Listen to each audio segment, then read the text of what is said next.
I just trying to fix up zone 2. I took out some empty rotators. He's out by the street here. This one removed maxi saw that I rebuilt.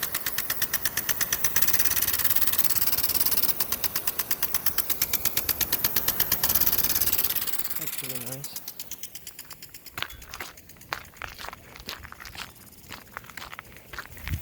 This one got a little bit wet. There's a PGP with the number 9 nozzle. And this will hopefully green up some now. That's a PGP with a 7 nozzle. I think this is a PGP with either 6 or a 5 nozzle. I think it's a number 5 nozzle. This is on the corner.